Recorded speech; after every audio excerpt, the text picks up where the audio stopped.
franchising franchise. This is the 10th or 11th installment of the franchisee webinar series. And we have well, let's see, you must be just about a year in, right, Thomas? It'll be a year next week. That's right. A year next week. So Tom is a year, just shy of a year. We should have pushed this out 1 week and celebrating your anniversary. Pretty excited to have you be part of our discussion. And so what we want to do in this discussion for all the people listening in and on video and live is really the role of a franchisor is to provide solutions, programs. They're designed to provide information and training and support. And, we love to talk to our franchisees and hear their story and hear about how they've engaged with the franchisor, how, they evaluated the concept, how they went through the process of doing everything, going through the process like you're currently doing in this process. And today we have Thomas who, I love Thomas's story because he had a little bit of a different story. He came about it in a manner that happens a lot in franchising, but doesn't happen often in HomeWell. So Tom came to us actually buying a franchise that was already open, but then bought more existing territory. So before we jump into it, Tom, I would love if you could just give some of your bio. You have a fascinating bio. So I'd love if you can give some of your bio, some of your background, and start from there. And then we can talk about your evaluation and your ramp up and all that. Perfect. Well, thank you. Appreciate everyone joining for this time. So my background is all in consumer businesses for the last 30 years. I consider myself a pretty seasoned corporate executive. I spent 20 years at the Procter & Gamble company in a variety of positions, lived abroad, worked abroad, had domestic and global responsibilities. Went on to be the chief financial officer of Armstrong World Industries, which is a commercial and residential building material company. I served as the CFO there for 4 years, then ran the flooring division. And then I was recruited to Starwood Hotels, which would be Sheraton, Westin, St. Regis, the W, those kind of brands. I was the CFO there, then became the CEO and sold the business to Marriott. And so, that's about 27 of the years there. And the consistent theme is consumer businesses in one variety or another. Some in a manufacturer context, sold through retail, others in a direct hospitality context. And as I got into hotels, recognized the advantages of consolidation when there's fragmentation in those industries. So kind of filed that away. I did a stint as a tech entrepreneur, tried to build some disruptive capital technology in the real estate space, which I thought was fabulous, but the consumers there that I was going after didn't think that it was as fabulous as I thought it was. So after 18 months of trying to build tech and not being patient enough to let consumers come along with me, came out to Colorado, CEO of International Car Wash Group, ICWG. Yep. Again, one of these very fragmented industries, express conveyor car washes. Our company had 920 stores across the world. That was a great opportunity to lead a company that was trying to consolidate in the United States. And so our whole focus was on how do you take this very fragmented industry that's consumer-oriented, consumer service, much like hotels, had a lot in common with hotels, in fact, and through acquisition, grow our footprint and create scale that enabled us to win more consumers and beat competition, frankly. So after I left that, I began my exploration for industries with similar attributes. And so I'm not your typical owner operator of a HomeWell franchise. I'm much more of a investor and acquirer of multiple lines of business. Home care is one of them. I have other lines of business that I focus on through my family office. And so what I looked for when I bought HomeWell, we can come to a bit more detail into this in a minute in your follow-up questions. But what I was looking for is, what is a business that has strong consumer need, strong tailwinds, can't be Amazoned, and had a brand that resonated with me and with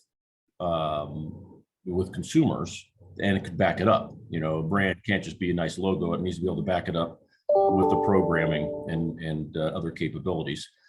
And then the last ingredient on, because home care has all those things I talked about, fragmentation, big consumer needs. It also touched me personally because my father greatly benefited from this service when he was in his last years in Indiana, and allowed him to stay in his home much longer than he would have, which he was deeply grateful. That's all he wanted. And so having that kind of essential service that is in great demand, really that I had a personal experience with, knowing that, wow, this is an essential need for consumers, led me to acquire the business that was established maybe 8 years before I bought it. Yeah. So, I mean, who would have thought, by the way, that during, the way you approach your evaluation of what kind of companies you want to acquire or participate in, I love you can't be Amazon. It's such an important piece of evaluation, but who would have thought that during your calculus, you would have had to add in can't be pandemic as well? Well, I would say I actually, when I was evaluating the business, it was in the spring of last year. So in the peak of the pandemic, I think we struck the deal essentially in the June timing. Things were starting to come off, but the seller had gone through it, and his business had all the shutdowns and things around it, and it was still holding strong, which I liked. And frankly, my experience has been over the last 12 months of ownership is the pandemic's been actually a significant tailwind, because nobody wants to go into a facility anymore and live in the elder care, independent living or what have you, because of what they observed on the loss of freedoms and constraints in those environments. So and I think it's a permanent mind shift for elderly consumers who might have been thinking about it before. They're not thinking about it as seriously now. Yeah. So when you looked at, so a beautiful explanation and evaluation of an opportunity like this, but then you come to HomeWell and you have to evaluate not only, so you make your decision, senior care, home care is the right fit based on the consumer facing side, not Amazon, all those things you said before. Now you have to go and evaluate a franchise concept. And you come to HomeWell. Did you look at other concepts as well, or is HomeWell the only one that you went through an evaluation period? And then so the follow-up question to that is, when you went to HomeWell, what were some of the calculus that you needed to cover off on based on the company that you're joining and being part of? There's always a cart and a horse when you're going through acquisition. And I was not looking to stand up from scratch the initial organization. I wanted to buy know-how. I wanted to buy expertise, a proven business model, and that's what I found with John Kemp's, who's prior owner, the founder of it, in his company. And so, absolutely, I mean, if you are looking to buy, there's lots of businesses for sale out there that are in the home care space, and I did look at other brands and try to evaluate who has a stronger brand. Are there programs there that support it? But cart and horse, I mean, John's business was for sale. And so it became much more, do I want that business or the one down the street, versus looking at all, 10 potential home care opportunities, because there weren't 10 different opportunities, branded opportunities for sale. And so it became, okay, do I like John's business? And it became, therefore the burden became much more, okay, I like his business. Do I like the brand? And do I believe I can expand the brand? Which was the key question for me, because I didn't want to buy just John's territory. He had 2 territories that would not have met my expectations for the growth and return on investment. I wanted to have an expandable brand that again could keep up with me on the growth. And so again, the things I saw in HomeWell that I didn't see elsewhere was its programs like SureStep, the new Leap, and Go HomeWell. Those are all great programs that back up the brand, that are very effective selling tools. Yeah. The other companies didn't really have those as well. They may have slogans, but they didn't actually have programs that you could demonstrate efficacy on. The other thing that HomeWell had was geography. One of the things that I liked about it is the opportunity to take what was a couple territory business in the north of Colorado on the eastern side of the Rocky Mountains called the Front Range. And John basically had Wyoming down to Loveland, which is north of Denver by about an hour. But HomeWell, as a relatively new franchise, was eager to grow and grow with me. And they had several additional territories that were south of it that went through the metro Denver area and south past the Denver metro area that were available. And so I like that, I wasn't going to be geographically constrained to just the two territories there, that I could see my way to scale, which is to me an important element of the business. And so that made it extra attractive. If it had only been John's business, despite the brand being great and he having a great foundation, I probably wouldn't have bought the business because I didn't want to be capped to two territories. Absolutely. So, and that's one of the things so when I evaluated coming on board with the company to work with HomeWell, that is 100% something that I looked at as well, that I found so fascinating, is that you have an established company, great item 19, phenomenal leadership team that's in place, but yet you're working almost in a startup mode because so much white space that's out there. Because the growth strategy of HomeWell 1.0 as opposed to HomeWell 2.0. I really see that, that was such an appealing piece to me, that you're looking at almost like a startup company based on territory availability, but based on senior leadership ability, all the programming and success of the franchise concept, the franchise system, it's a weird kind of blended startup that's out there. Well, I agree with that investment. And I would say, I didn't mention it, but I did think the access, I came from Starwood, right? Starwood had 5,500 hotels. Small company. About half of them were franchised in the US. So I knew a little something about franchising. Yeah. And so I did find the accessibility of the senior team at HomeWell to be exceptional and exceptionally unusual. And I thought that was a great positive, and they absolutely knew their stuff. And so I thought that was good. It's the stuff you don't actually appreciate. One little vignette. So in Colorado, it is a licensed state. You have to be licensed by the state, and John was licensed, and we had to have a change of ownership, they call it. Yep. And it was a long, arduous process. It's not a quick process. It's relatively easy, but it's not a quick process. And so it happens about a month and a half after we consummate the sale, which made me a little nervous. And then about month 4, the state knocks on the door, say, hey, we're here to audit you. They call it a survey, but they're here to audit you because of the change of ownership. And so, of course, the team is very well prepared. John ran a pretty tight ship, but they say, well, where's your policies and procedure manual? Well, of course, that was not something John had done or prepared. And so the team's like, I said, oh, hold on, I have one.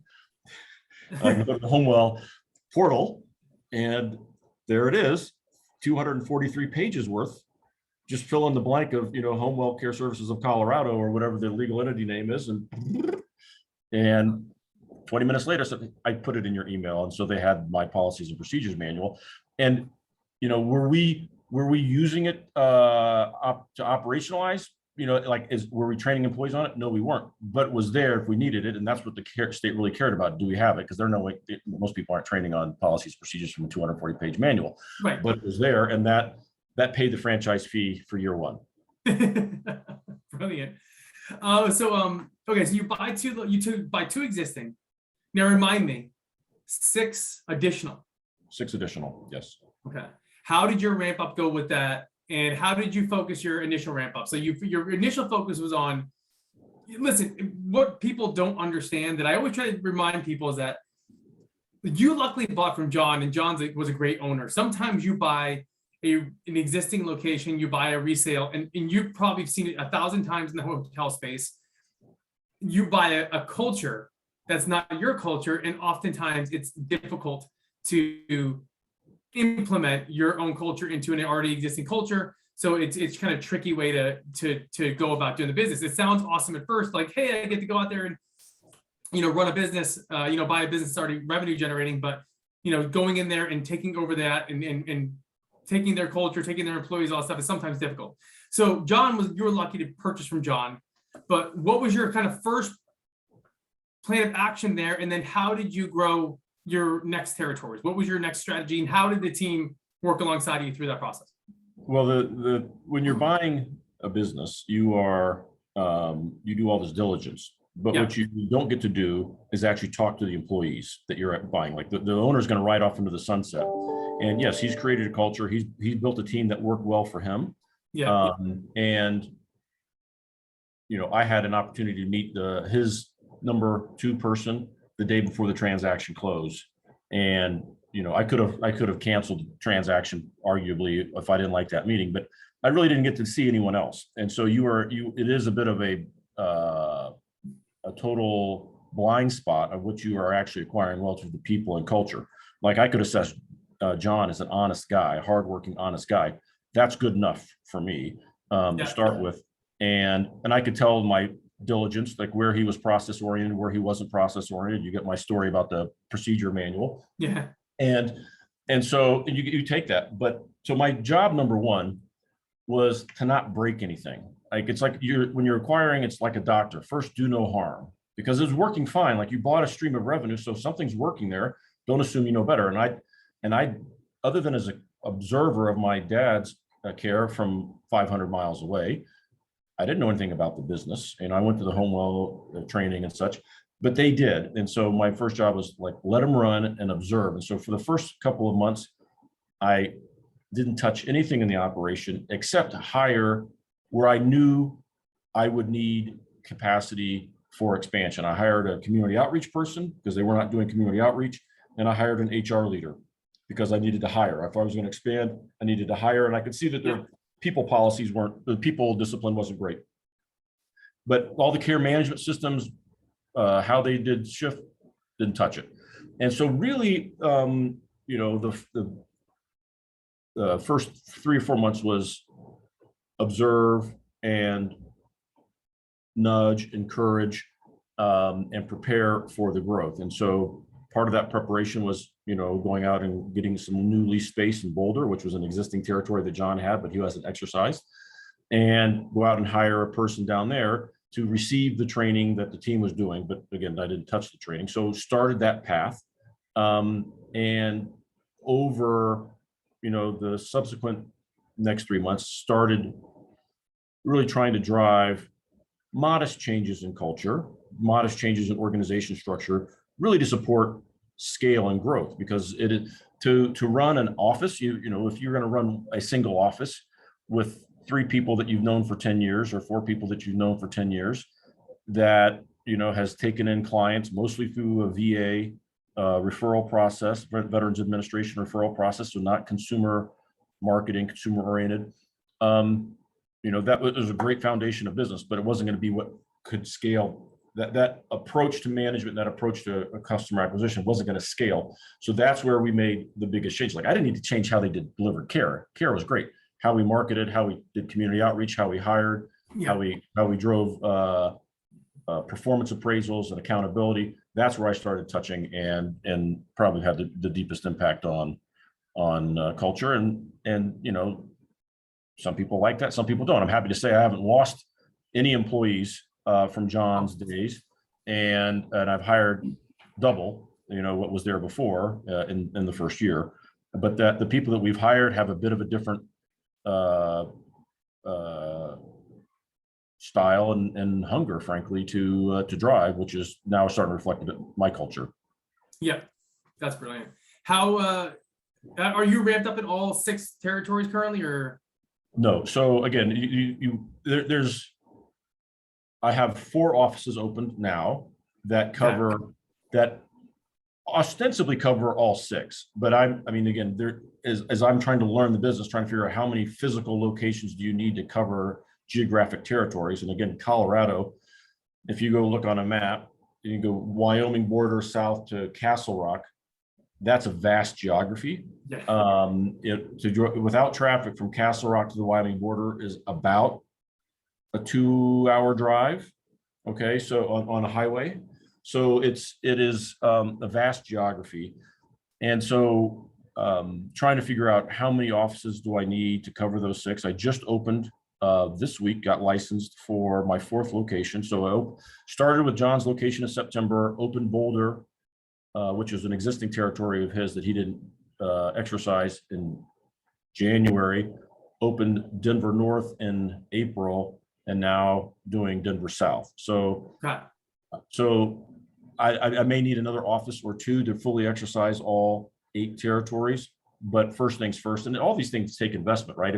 And it's the same sort of investment that each of your potential franchisees will need to do. Like, you need to hire staff and have office space before you have your first client. And so you're always trying to manage out cash flow, expected revenue gains, and not break the bank, but also not lose momentum or opportunity by moving too slowly. So I've been pretty aggressive to open 3 incremental offices in the span of, almost a year, not quite a year. And, that's been a good pace because, you got to hire and train all these people that you're putting in these offices, and you have to get licensed every, in a state like Colorado, you have to be licensed at every one of those locations. And if you want to do work with the VA, you got to get them credentialed. So it's not a fast process, and, money solves everything. But if you're trying to be judicious with your investment dollar, it's good to pace it out.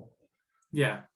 So I think one of the most important pieces, and one of the pieces that you hear a lot about, is just overall staffing in general. You've touched on what your current office situation looks like, and that you've doubled your staff, and that you have your typical care managers and networkers and sales managers and whatever you want to call them, and your CNAs, and then you have your community outreach. So you have a little bit of a different concept because you have such a vast territory.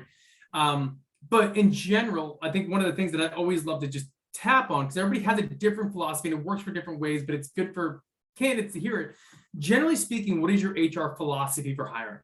And I know it's kind of a, so my HR philosophy for hiring. So number 1 is hire ahead of the growth to get ahead of it. Number 1. Number 2, hire the very best people in the industry you can and pay them the very best wage rate or salary or commission structure, and charge for it. I am never going to be the low cost provider to consumers. But I'm going to have the very best team that's going to work exceptionally hard, be rewarded for working hard, including my caregivers. And the consumer is going to feel that because we'll show up.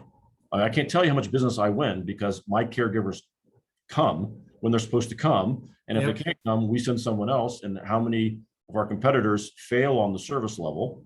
Well, that's because our incentive system works that way. And I've hired ahead of the growth.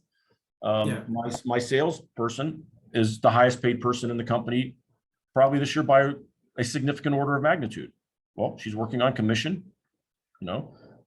She brought in 2 24/7 already this week, which is a short week, 2 24/7s, by the way, which I can't staff on the caregiver side, 2 24/7s and a 7-day-a-week, 12-hour a day. Wow. And again, that the new franchisees, that's money. Those 2 are money. And it breaks my heart I couldn't staff the 24/7s. We talked about the labor environment out there, but she's hungry and she doesn't stop. And I want her to be paid well for that. And, I know there are franchise competitors of mine who have salespeople who don't bring in a 24/7 in 6 months. Right. So 2 in 1 week. Yeah. And the week's not done yet. The day's still young. That's a good point. That's right. It's only 10 o'clock where you are. That's right. So the other thing, just one other point I want to make is, and to do that, it is an expensive model, right? You have to believe that they're going to deliver because all these things are costly up front before the revenue comes. I observed, but I concluded that, I can get better talent if I offer healthcare. And so I offer healthcare at a sizable subsidy, like real healthcare. And I just rolled out September 1, like this month, 401k program for everyone. You have to be full-time for healthcare, but 401k, anyone can participate with a company match of 3%. Wow. All are tools to get the very best people and get them to stay, because that is the name of the game. It's customer service. I will tell you, one of the things that You know, it's difficult, I think, when people look at this industry and they're like, but yeah, you got to be the lowest price because that's how you're going to win the business. There's so much competition out there. So much competition. I got to be the lowest price to win the business. And then, but you really think about it. Do you really want to go bargain basement shopping with your loved ones? Or do you want to go to the ones that are going to be the ones that you trust and you'll pay the dearer price to have the better people there? I mean, there's three types of business that come in. Yeah. There is what I'll call government directed. All right. VA. So the veterans, we have a lot of them here. They are authorized to get some level of care with their doctor. Medicare, Medicaid, all right, are all what I'll call government directed. And the client has no choice. Once they're referred, I mean, they can like freak out and tell the VA, no, I hate these guys. But once you get them, they're yours. Now, the problem is Medicare, Medicaid is so low reimbursement. Nobody in HomeWell, except one guy that I know of, can really afford to take it. VA is a pretty high reimbursement rate, but you have VA, but the consumer doesn't get a whole lot of choice, which was actually where most of John's business was before. You have the second form, which is kind of the third-party referral sources, the Care and Homes, caring.com. It's a consumer or a loved one looking for care. They're searching on the internet. They're going to these sites, which are like Expedia and booking.com, that, you know, everyone and their brother's there. Everyone gets the lead. And you're out scrambling to call them first and to get them in. Price probably matters a lot, but they're not really sure they need it, and they could be quite finicky. They could come and go. Like, oh, I wanted, you know, Joe to come on Saturdays, not Sally on Sundays, and can be quite finicky.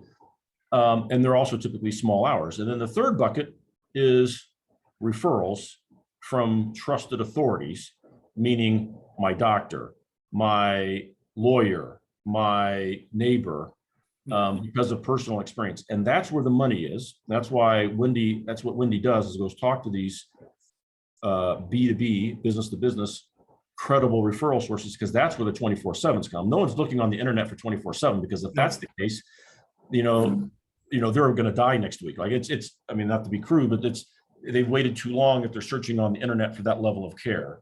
Typically it's people getting discharged from rehab. So the rehab discharge,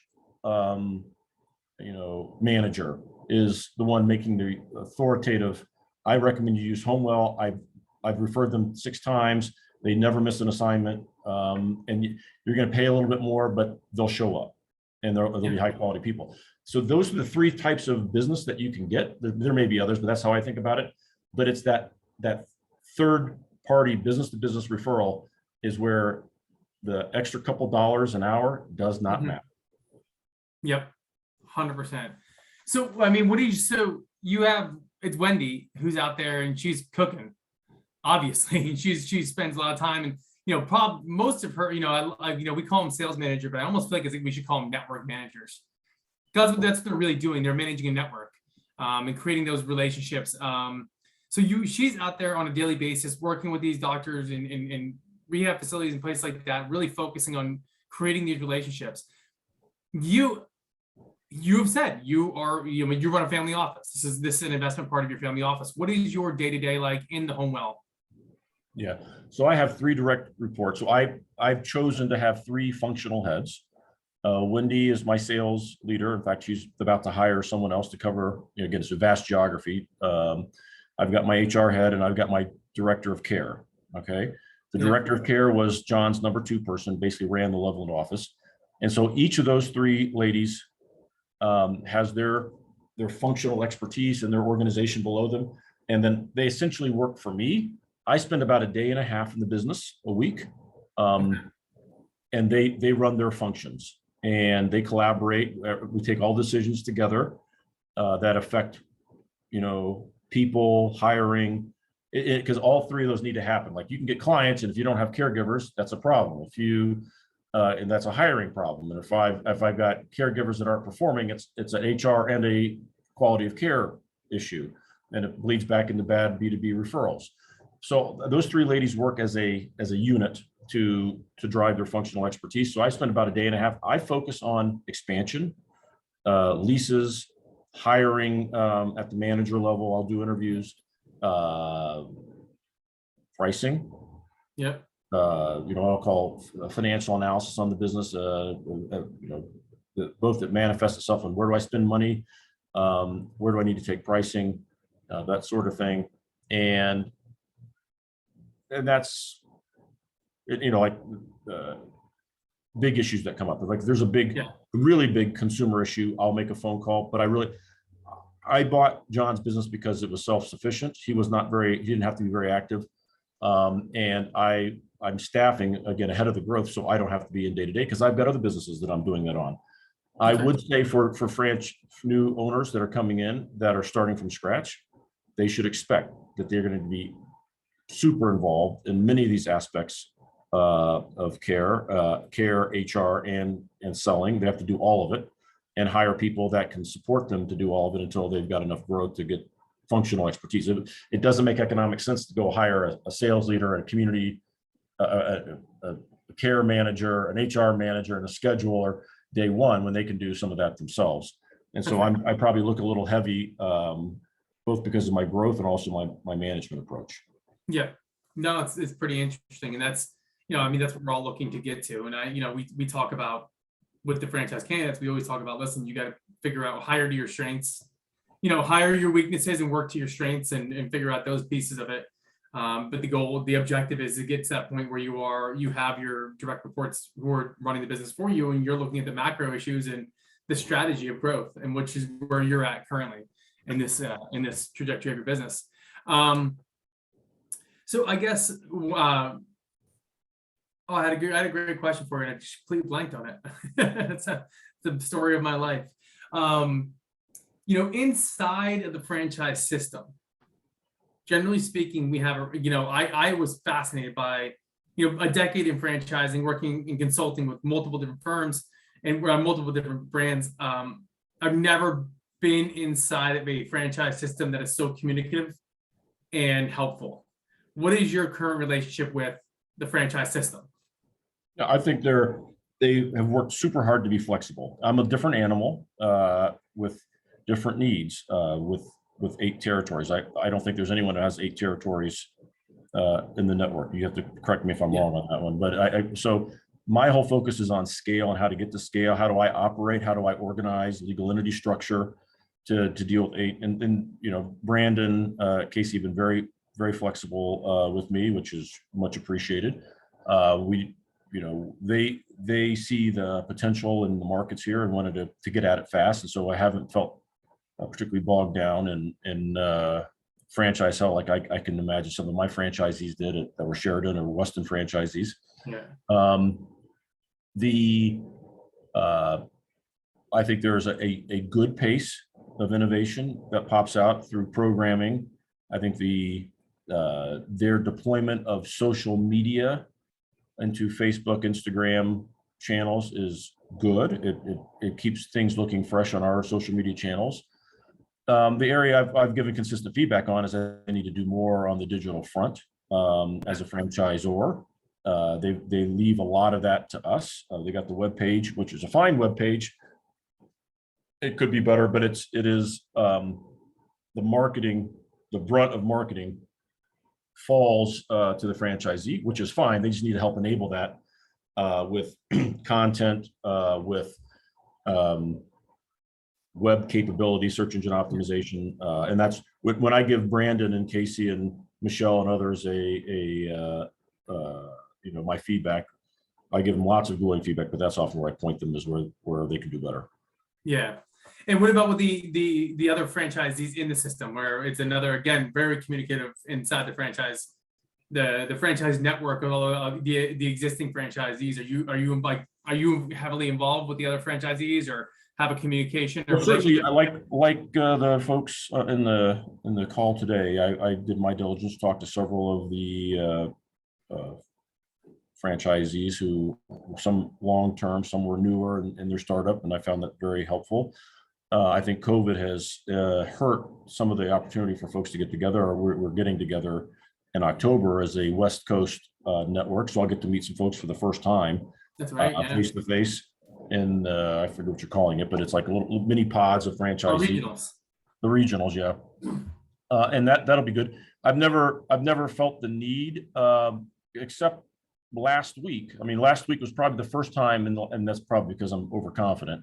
But I picked up the phone last week and spoke to a franchisee in a different market on one of their approaches to servicing a facility where they were doing something pretty innovative, which was like actually staff a person in an office in a residential multifaceted facility, which is everything from independent living to assisted living to rehab, and basically say, we're here, and they can, individual consumers can walk up to that desk and say, I'd like to have a half hour of care tomorrow or every day or 4 hours. And it's a very different kind of model.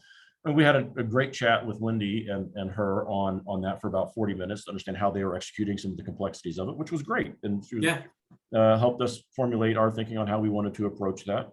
So it's a very helpful network that is interested in the success of all franchisees. I mean, this is because of the territory exclusivity, all boats rise when there's a stronger franchisee network. That's right.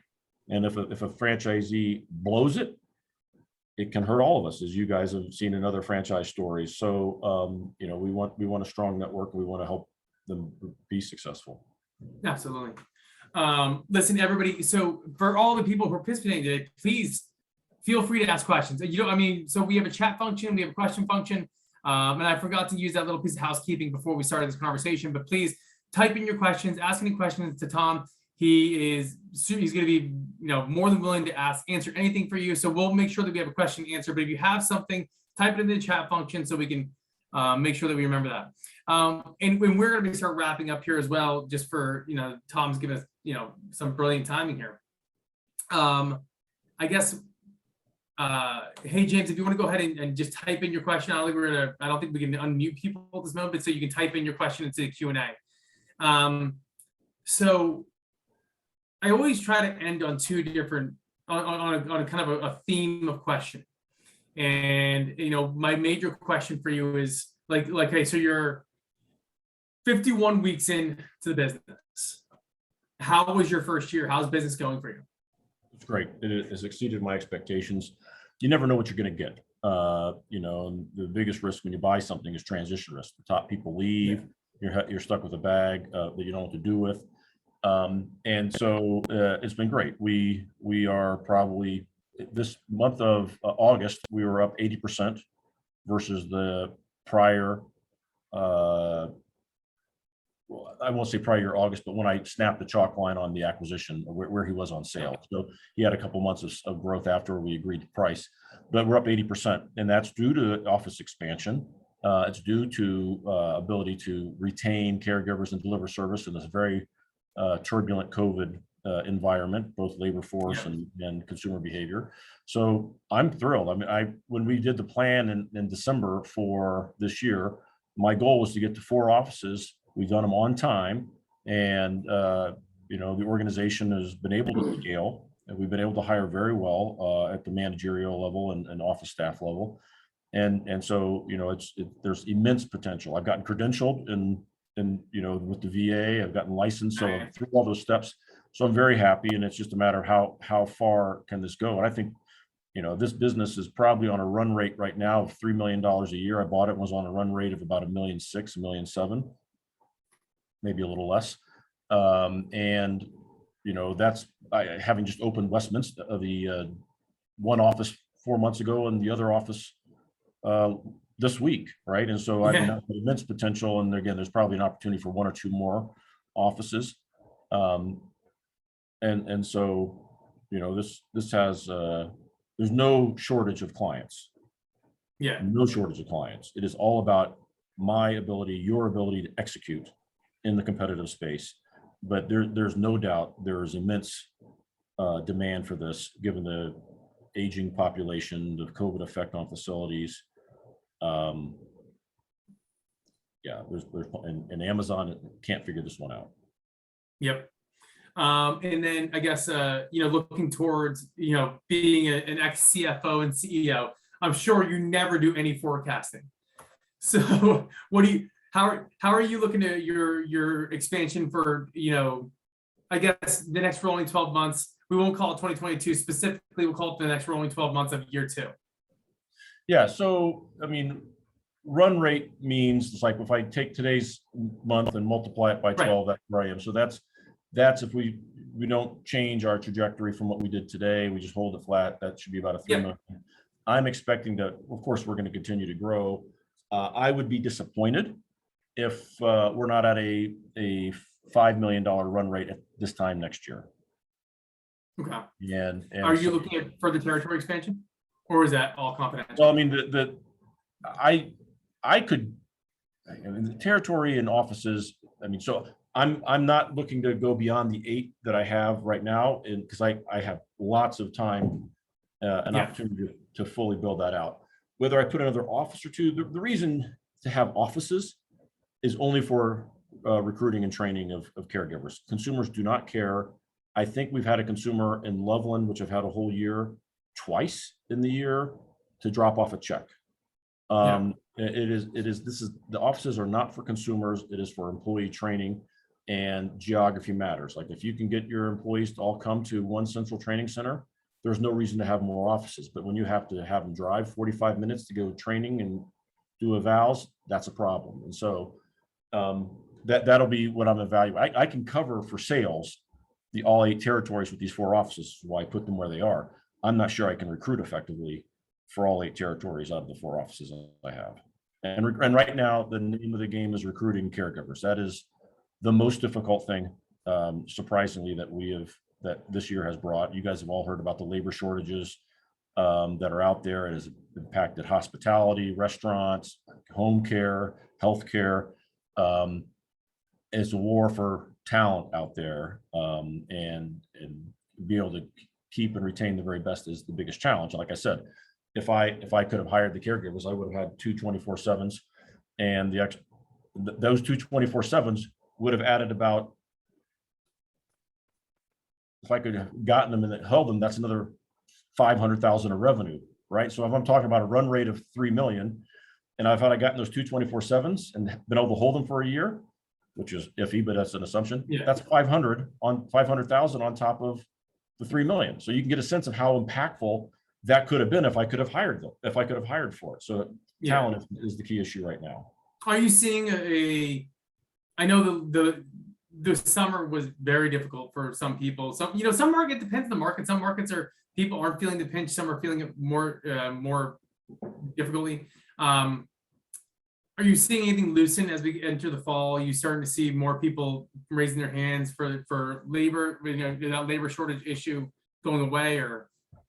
Too early to tell. I mean, with the elimination of the pandemic unemployment benefits happening last week, I would expect things should get better. That remains to be seen. Again, Colorado is one of the fastest growing states, the Denver metro area, one of the fastest growing metro areas, massive population influx, job influx, housing shortage, expensive housing. So we're a bit in the nexus of what the rest of the U.S. may be feeling. Yeah. But it's, that's business. And frankly, it'll chase out the weaker players and let the stronger survive. It's a shared growing opportunity. You just got to be willing to ride it through. Yeah, absolutely. And I guess the last question is, it could be considered a silly question if you want, after you speak so well about this, but I guess I have to ask, because I've asked everybody so far, would you do it again? Yeah. So far, it's better than planned. So yes, you do it. I'd do it again. I think the opportunity in the marketplace with the brand, with the team, have all played out as expected. The external environment's going to be usually, unless you have a self-inflicted wound, usually what you have to fight through. I would say our inability to hire as fast as we can has been a constraint to growth. So am I at where I forecasted last December? No, I expected to be higher than a 3 million run rate at this point, because I would expect to be able to hire. That to be able to do that, I probably was hiring. I need to hire 25 a month, 25 incremental people a month. I've not been able to do that. And that's, the business would have been there if I could have hired at that rate. Yeah. Well, hopefully we start seeing that hiring really transition and change in this next couple weeks here. You bet. All right, so James, we'll go to the. So thank you so much, Tom. I really appreciate it. Really is a fascinating interview. I really enjoyed it a lot. In fact, I want to call you up and ask you a bunch of more questions, just you and I. But I want to get to some of the questions, guys. Again, type into the Q&A. James, thank you very much for typing in. His question is, do your sales managers have industry experience? Can you speak a little bit of Wendy's background? Yes, she does. I think it's essential. I mean, again, that's why you pay up for it. She worked in facilities, independent living and assisted living facilities as their sales director in her career. It may not have been the last thing she did. So that does two things. One, she knows the lingo. She knows their issues. She knows what the discharge managers are fighting with. So she basically came from the environment. She was recruiting people, and so she knows the sale. She knows how facilities are trying to sell to consumers, and she knows, how they were able to deliver. So when she talks to our potential clients, she can say, well, this is what you're going to hear at the facility. And this, when I was at the facility, this is what I saw. This could be right for you, but let me tell you the downsides. And it sounds like you really want to stay in your home. So she has a great pitch because she knows the alternative. Very rarely almost never do we lose against the competitive sale against Wendy. It's typically like, I'm so bad off, I need to go to a facility. So she's selling against facilities, frankly, and she knows what the sales pitch is at the facility, number one. Number two, she knows, because she's been in the industry, and it's like all industries. Like if you grew up in the automotive space, you probably know a lot of people in automotive. And if you grow up in home health, or facility health, people. So she knows a lot of the discharge managers and people who work in these, or she brings instant credibility to them. Yep. So that's her background. Brilliant. I frankly, other than that, I don't think you need a lot of specific industry experience in any of these jobs. Like, it'd be great to be a CNA. It's great if you can have some level of health care knowledge, but we're not providing health care. Right, exactly. And so it's what your mom needs when she doesn't need medical care, right? She needs help around the house. So you need managerial skills, people who do what they say they're going to do. When they say they're going to do it, they follow up, they document, not technical. Yeah. All right, guys, any other questions for Tom? Oh, we have them. All right, I think. Well, Tom, listen, man, we made it. Typically, we were about 45 minutes on this. We went a little bit over, so I really appreciate you giving me the extra time. Thank you, everybody, for joining. Thanks for the questions. Thanks again, Tom, for great story and great background. And hopefully, one of these events, we get to meet face-to-face sooner rather than later. Sure. Absolutely. Well, thank you, everybody. Really enjoyed having this today, and I will see you guys on the next one. Take care. All right. Thank you. Bye-bye.